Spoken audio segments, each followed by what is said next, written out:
El Evangelio de Juan, capítulo 2, vamos a leer del versículo 1 al versículo 11. Esta lectura la vamos a hacer de manera alternada. Comienzan mis hermanas y luego los varones en el siguiente versículo y nos unimos en el versículo 11. El Evangelio de Juan, capítulo 2, del 1 al 11. De manera alternada, por favor, hermanos. Mis hermanas inician el versículo 1 y luego nosotros. Adelante, hermanos, si ya tienen el texto, adelante.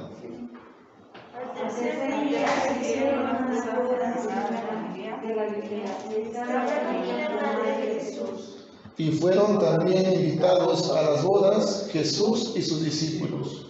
Y pasando el vino, la madre de Jesús le dijo: no tienen vino. Jesús le dijo: ¿qué tienes conmigo, mujer? Aún no ha venido mi hora. Su madre dijo a los que servían: haced todo lo que os dijere. Y estaban allí 6 tinajas de piedra para agua, conforme al rito de la purificación de los judíos, en cada una de las cuales cabían 2 o 3 cántaros. Jesús les dijo: llenad estas tinajas de agua, y las demás llenaban al río. Entonces les dijo: sacad ahora y llevadlo al maestresala, y se lo llevaron.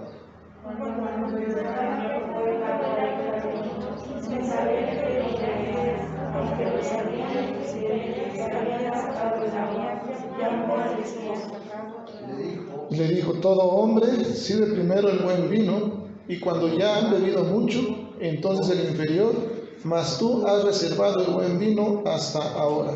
Juntos, este principio de señales hizo Jesús en Caná de Galilea, y manifestó su gloria, y sus discípulos creyeron en él. Amado Padre, en el nombre de Jesús, estamos delante de ti, Señor, nuestro corazón dispuesto para escuchar tu palabra, Señor. Te doy gracias por el privilegio que me concedes, Señor, porque sin duda, Señor, me permites nuevamente ser instrumento tuyo para compartir tu palabra, para, Señor, ser edificado, Señor, primeramente un servidor, y poder compartir, Señor, y transmitir esta palabra tuya a mis hermanos. Pero, Padre, en el nombre de Jesús, no quiero hacerlo sin la dirección de tu Santo Espíritu. Ruego en el nombre de Jesús que me dirijas, que me guíes y que me instruyas. Y que por favor, en el nombre de Cristo, Señor, podamos juntos, Señor, crecer en gracia y conocimiento tuyo, en tu palabra, que tu palabra prospere en cada corazón, y haznos, Señor, también hacedores de tu palabra. Para tu gloria y para tu honra, Señor, abre nuestro entendimiento, ilumina nuestras mentes, nuestros corazones, Señor, prepáralos para que podamos recibir esta palabra con amor. En Cristo Jesús te lo pedimos y damos gracias. Amén. Pueden tomar su lugar, hermanos. Hemos leído ya este texto del Evangelio de Juan en el capítulo 2 y nos narra la Escritura un banquete especial. ¿Qué tipo de banquete es, hermanos? ¿Qué fiesta es? Una boda, ¿verdad? Y muchos quizás en ese tiempo de pandemia no pudimos estar con la familia, acudir a convivios, nos privamos de muchas cosas, ¿verdad? Y ya añorábamos quizás que esto se reaperturara, ¿verdad? Ya en la siguiente semana parece que ya se empieza a reaperturar algunas actividades más, ¿verdad? Y extrañamos esa convivencia, esa unidad, esa coinonía, no solamente en la familia, a veces en lo laboral, con los compañeros de trabajo, pero también en la iglesia. ¿Cuántos extrañamos? Y hoy si volteamos a mirar, pues gracias a Dios estamos más, ¿no?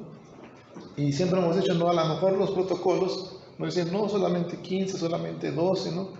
Pero como platicamos en la directiva, no podemos decir, hermano, usted no se registró y por favor, hasta otro domingo. No podemos hacer eso, hermanos. Estamos nosotros para manifestar y esa unidad que ya está en Cristo Jesús y mantener esa unidad, para convivir como hijos de Dios y dar ese testimonio hacia la sociedad. Claro que tenemos que continuar y seguir los protocolos, eso ya va a quedar quizás de por vida, como lo que vamos a tratar en ese tiempo.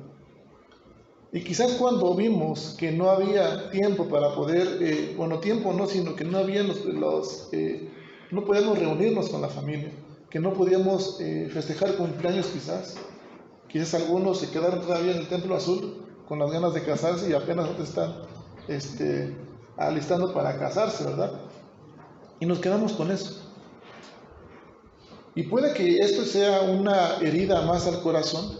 ¿Por qué? Porque nos reprime, nos empieza a doler cuando ya vemos que hay un familiar que ya no está con nosotros y que ahora lo extrañamos, ¿verdad? No solamente eso, sino que a veces hay muchos que también perdieron empleo, el sustento, y ya no pueden regresar a ese lugar. ¿Por qué? Porque hubo esa situación de corte de personal también, y es una herida también que llega al corazón. El texto nos muestra algo aquí que se trata, no es solamente un banquete o una fiesta, se trata de un encuentro. ¿Dónde sucede esto, hermanos? Versículo 1, ¿qué dice? En Caná de Galilea. En este encuentro involucra así ciertamente este banquete especial. ¿Y los invitados quiénes eran? Veamos el versículo 2. ¿Quién eran los invitados? Jesús, su mamá, sus discípulos. Y aquí, por ejemplo, hermanos, yo les compartí en alguna ocasión, cuando yo voy al pueblo de mi esposa, cuando hay una comida, un evento, siempre, por ejemplo, mi cuñado se casó hace como 2 años, un año, casi 2 años. Y es invitar a todo el pueblo, a toda la comunidad.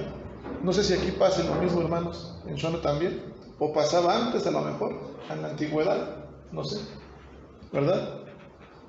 Pero en aquella época, hermanos, este banquete incluía también a toda la comunidad. Ahora, ¿cuánto dura una fiesta, una boda hoy día? Un día, día y medio, ¿no? Por el recalentado, por ahí así dicen, ¿no? En aquella época duraba una semana la fiesta de los hebreos, las bodas hebreas. Una semana duraba. Jesús, su madre y sus discípulos habían sido invitados a ese banquete. En aquella época el sentido de la vida, hermanos, no era, digamos, el lograr cosas individuales. No era eso, sino más bien se manifestaba el sentido de la vida en ser buen padre, buen hijo, buen esposo, buena esposa. Pero ojo, no solamente era en la familia y en las familias directos, y a lo mejor mis primos y mis suegros, mis cuñados, ¿no? Era ser buen padre, buen esposo, buen hijo, buena esposa, buena hija, buena madre, ante la comunidad.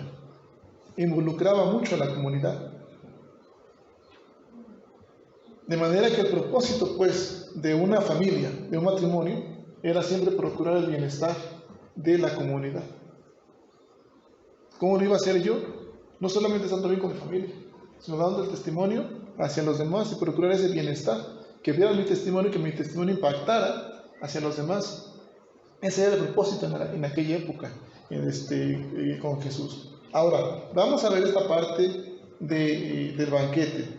Versículo 1 al versículo 3. Al tercer día se hicieron unas bodas en Caná de Galilea, que estaba allí la madre de Jesús.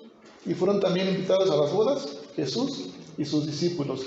Versículo 3 dice, y faltando el vino, la madre de Jesús le dijo, no tienen vino. Cada boda era un banquete público entonces. Y tenía que ver con toda la comunidad. Pero también el elemento más importante de una boda era el vino. En la antigüedad, hermanos. En la antigüedad, nada más. Ciertamente a lo mejor todavía, ¿verdad? Para algunos.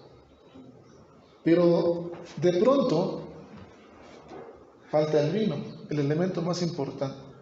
Supongamos que usted va a una boda y le dicen que a lo mejor no va a haber vino, pero va a haber tacos de plaza o qué más.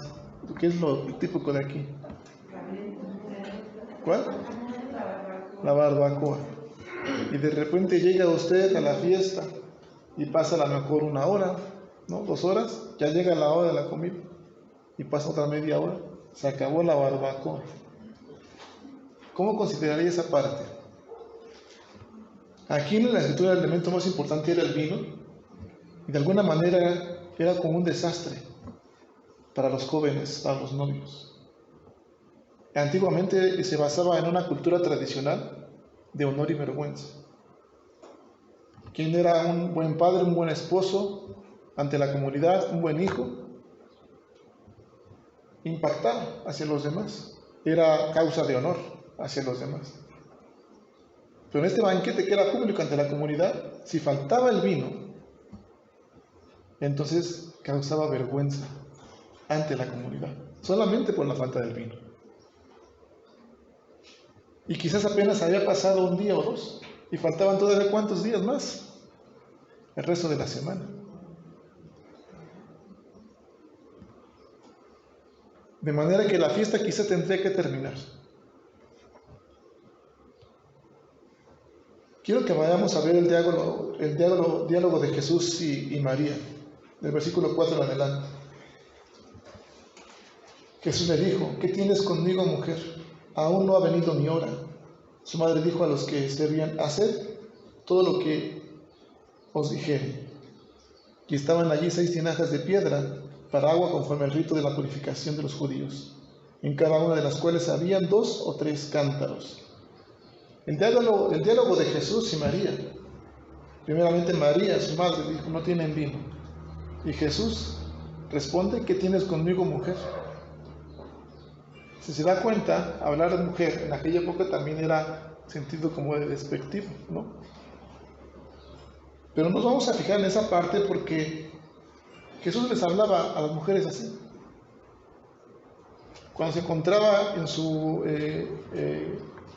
sufrimiento cargando la cruz: mujer, ¿por qué lloras? Cuando se encontraba en la cruz: mujer, he ahí a tu hijo. Siempre era una manera natural de dirigirse a las mujeres de Jesús. O sea, una manera de que Jesús tenía para dirigirse a las mujeres. ¿Por qué habrá dicho Jesús: no ha llegado mi hora? No había vino. Ciertamente, esto lo vemos como un milagro. Que Jesús convierte el agua en vino, lo podemos ver como un milagro. Pero no era meramente un milagro, era más bien una señal, el principio de sus señales. Pero Jesús iba a comenzar sus señales y su ministerio. Si nos damos cuenta, cuando alguien sufría, cuando alguien tenía, por ejemplo, las hermanas de Lázaro, Jesús manifiesta y revela su gloria y su poder. ¿A través de qué? De la resurrección de Lázaro. Aquella niña también, levantándola. Había un problema, pero si nos damos cuenta, aquí no está muriendo nadie. No hay hambruna. Solamente se acabó el vino.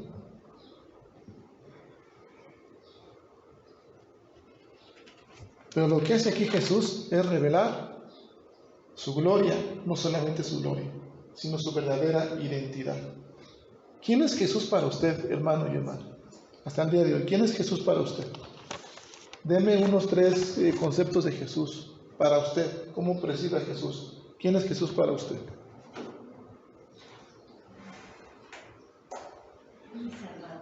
Mi Salvador. ¿Quién? Sanador. ¿Quién más? ¿Qué más es? Nuestro Padre. Ajá. Perdón, hermano Pablo. Ejemplo. Fíjense bien: Salvador, sanador, ejemplo y Padre. Padre, ¿por qué? Porque es mismo Dios en la persona de ¿quién? De Jesús. El tema que estamos compartiendo, hermanos, se llama cicatrizando heridas. Y el tema va referido en esta parte. Todo este mes estaremos viendo eso, porque hay muchas heridas que han quedado, corazones heridos, lastimados después de una pandemia. No solamente dolor de ausencia, desempleo, conflicto familiar. Hay muchos matrimonios que hoy día han sido no solamente quebrantados, sino separados. Hay soledad también en la vida de muchas personas. Hay heridas en el corazón. ¿Qué significó entonces este acto de Jesús en esta hora al convertir el vino? Vimos pues que es el principio de las señales de Jesús. Ahora fíjese bien, el versículo 1 dice que esto pasa ¿en dónde? En Caná. Caná significa doblar rodilla. Está en griego. Hay otra parte donde Jesús pide que llenen los cántaros de agua, en esos cántaros que se usaban para las ceremonias de la purificación. Purificación en griego es una palabra que se usa también, que se llama catarismos, y tiene que ver con el lavamiento, tiene que ver también con la expiación. Ajá. Ténganlo presente ahí, o si lo gusta contar también. Ahora, ¿a quién le pide Jesús que pruebe el vino, o que se ha llevado el vino ya convertido? Fíjense bien ahí en el versículo 7 en adelante. ¿A quién le pide Jesús que se ha llevado y que pruebe el vino? Ahí en el versículo, a ver. ¿A quién? Al maestresala. ¿Qué es un maestresala? ¿Un maestro que enseña salas? No. ¿Qué es un maestresala? Es un maestro de ceremonias, un encargado de la fiesta. Él, de alguna manera, tenía que asegurarse que todo marchara en orden, que todo estuviera bien, que no faltara nada. Era el encargado de que la fiesta fuera excelente. El maestro de ceremonias es eso. Pero de repente, ¿qué pasa, hermanos? Falta el vino, el elemento más importante. De alguna manera, entonces, lo que Jesús está haciendo al convertir el agua en vino, está salvando el día, está rescatando a aquellos jóvenes novios de la vergüenza, está salvando ese día. Jesús dice: yo soy el verdadero encargado, yo soy el verdadero maestro, soy el Señor del banquete. Por eso es que Jesús no se rehúsa a que haya vino. Y le dice al maestresala: todos guardan siempre ¿qué? Al final. Y aquí no es vanagloria lo que Dios hace, lo que Jesús hace, sino son los estados de Cristo. Humillación. ¿Por qué? Puede haber sufrimiento, puede haber dolor, haber sacrificio. No es el tiempo, pero lo está viendo. Y son únicamente estos, el sufrimiento, el dolor y el sacrificio, son medios solamente para un fin, para un propósito. ¿Cuál es el otro estado de Cristo? La exaltación. Trae la resurrección, cielos nuevos y tierra nueva. Salva y rescata a estos novios de la vergüenza. Ahora, ¿se acuerda usted cuál era la tierra prometida a la que Abraham fue llamado? ¿Y el pueblo de Israel? ¿Cómo? Canaán. ¿Dónde sucede esto? En Canaán de Galilea. Ahora, ya entendimos que Jesús rescata a estos jóvenes de la vergüenza, que los salva. ¿Cómo lo hace, hermanos? ¿Cómo lo hace Jesús? ¿Dónde es depositado el agua, el vino? En jarrones que se usaban antes para las ceremonias de la purificación. Decíamos entonces que purificación, esta palabra catarismo, tiene que ver con el lavamiento y tiene que ver con la expiación. El maestresala es una palabra griega, de hecho más bien en la parte donde dice que se convierte el agua en vino, esta parte de conversión es una palabra griega que se llama ginomai. El maestresala entonces era el encargado de que todo se hiciera excelente y bien, ¿verdad? Que todo fuera de manera excelente, que no faltara nada, que todo estuviera en perfectas condiciones. Si faltaba algo, tenía que suplirlo, tenía que hacer que no faltara. Pero aquí Jesús interviene, convirtiendo el agua en vino. Esta palabra ginomai es hacer que ser. Y es un verbo que es un verbo de alguna manera imperfecto. Está continuamente, no está terminado, sino está continuamente trabajando.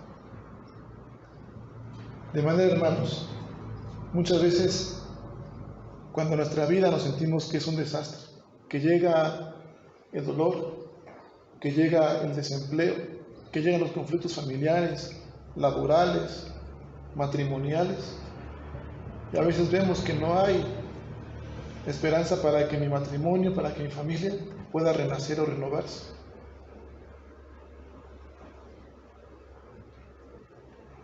Y queremos a veces nosotros ser los maestresalas, hacer que mi matrimonio funcione, hacer que mi esposo o mi esposa entienda lo que yo quiero, hacer que mis hijos entiendan lo que yo les estoy diciendo. Y nos olvidamos de que el maestro de ceremonialización del banquete es ¿quién? Jesús. Cuando hay dolor en el corazón, decepción amorosa, emocional, por enfermedades, también queremos hacer nosotros que sea. Pero es Jesús quien llena los espacios de ausencia. Es Jesús mi sanador. Es Jesús mi salvador. Es Jesús ¿quién? Mi Padre celestial, mi Padre eterno. ¿Qué más le dijimos, hermanos? ¿Quién era Jesús?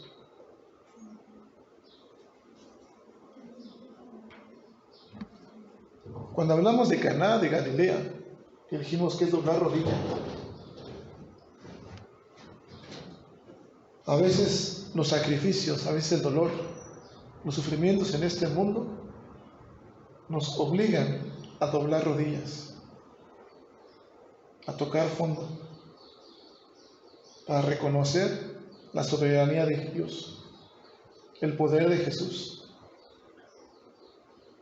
Fíjese lo que pasa a continuación. Versículo 9 en adelante. Cuando el maestresala probó el agua hecha vino, sin saber él de dónde era, aunque lo sabían los sirvientes que habían sacado el agua, llamó al esposo y le dijo: todo hombre sirve primero el buen vino, y cuando ya han bebido mucho, entonces el inferior. Mas tú has reservado el buen vino hasta ahora. Este principio de señales hizo Jesús, ¿en dónde? En Caná de Galilea. ¿Y qué dice ahí después de esta parte? Y manifestó ¿qué? Su gloria. Y luego, ¿qué le dice esta última parte? Reveló su gloria, manifestó su gloria, y sus discípulos creyeron en él. ¿Qué le dice esta última parte del texto? Es ahí cuando los discípulos comienzan a creer en Jesús, le comienzan a creer a Él, estando ya cuánto tiempo antes quizás con Él, y apenas en esta parte, sus discípulos le comienzan a creer. ¿Y eso por qué? Porque Jesús reveló su gloria y su verdadera identidad. Nosotros somos cristianos, hijos de Dios, nos decimos así, cristianos, hijos de Dios, pero es importante a veces doblar nuestras rodillas, tocar fondo, para experimentar la real presencia de Dios en la enfermedad, en el sufrimiento y en el dolor, y ver si le estamos creyendo a Dios. Ver si podemos, dice Juan en el capítulo 1, que todos los que son guiados por el Espíritu de Dios, esos son llamados como hijos de Dios. Preguntémonos ahora si nosotros estamos siendo guiados por el Espíritu de Dios. ¿Tenemos la mente que proviene del Espíritu de Dios? ¿O seguimos pensando y adoptando como piensa el mundo, como piensa la sociedad posmoderna?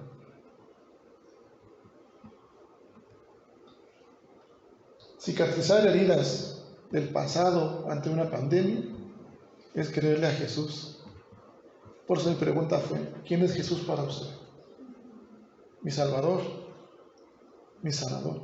Si es mi Salvador, a pesar de las pruebas que pueda experimentar yo, por más inmensas que sean, yo sé que Dios me va a rescatar, como rescató a estos jóvenes de la vergüenza. Si es mi sanador, por la enfermedad que esté pasando, y mire que se lo comparto con toda sinceridad y con toda honestidad. Siempre les he compartido en este tiempo, mi oración en la pandemia era eso, que no me tocara el virus, que no me contagiara. Esa era mi oración a Dios. Seguramente Dios, en la prueba de Jesús, le dijo: no me conoces todavía.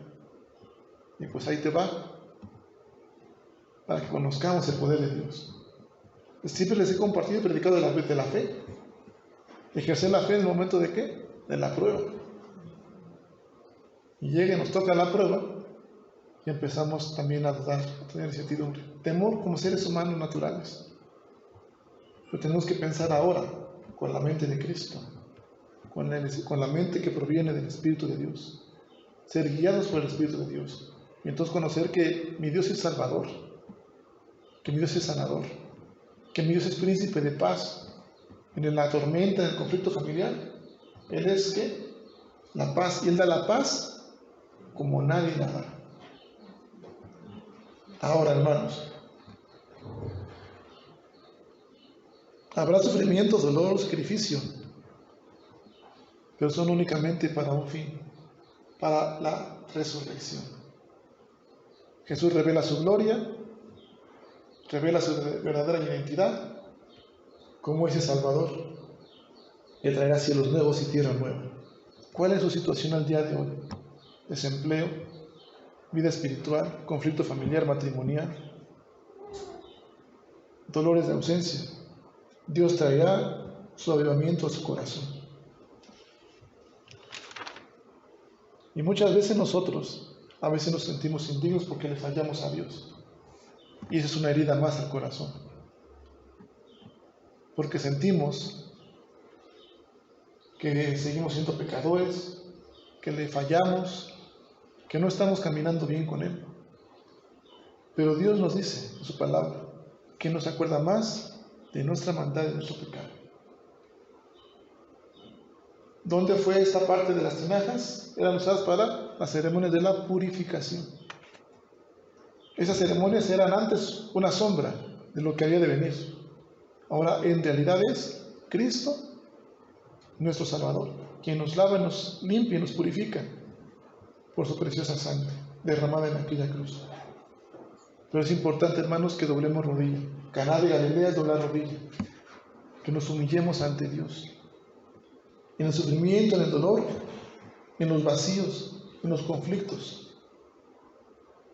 Sea siempre el invitado Jesús. ¿Quiénes eran los invitados en aquel banquete? Jesús, la madre de Jesús y sus discípulos. En el sufrimiento, en el dolor, en los vacíos, en los conflictos, es Jesús el Señor del banquete. Considero siempre a la cabecera de su mesa.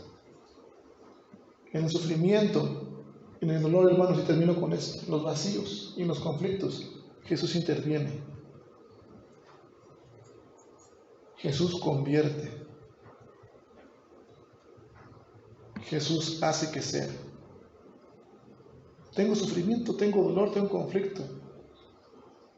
Jesús interviene en usted y en su corazón para darle de esa paz que su corazón necesita, para rescatarlo de ese sufrimiento y traer a la vida esa resurrección, volver a vivificar su corazón. Jesús convierte su sufrimiento y su dolor en gozo y en júbilo. Y Jesús hace que sea el sufrimiento a la vida y a un corazón renovado y transformado, porque experimentamos la real presencia de Dios.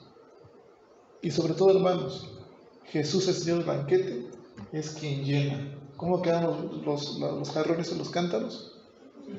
Llenos. Jesús es quien llena los espacios vacíos, quien llena su vida. No busquemos alrededor ni hagamos nosotros que sea. No podemos hacer que sea nosotros. Necesitamos a Jesús. Es el primer paso para que nuestras heridas sean cicatrizadas después de este tiempo de pandemia, de dolor, de sufrimiento. Y es una esperanza. Y es en todos los aspectos de la vida, en el trabajo, en los conflictos familiares, laborales. En todos los aspectos de la vida, Jesús interviene, Jesús convierte, Jesús hace que sea y Jesús llena. Así que usted expresó quién es Jesús para usted. Ahora, manifiéstelo también usted en su corazón y hacia los demás para que impacte no solamente su vida, sino de la comunidad. Retomemos esos principios, hermanos. Vamos a ponernos de pie, vamos a orar, por favor.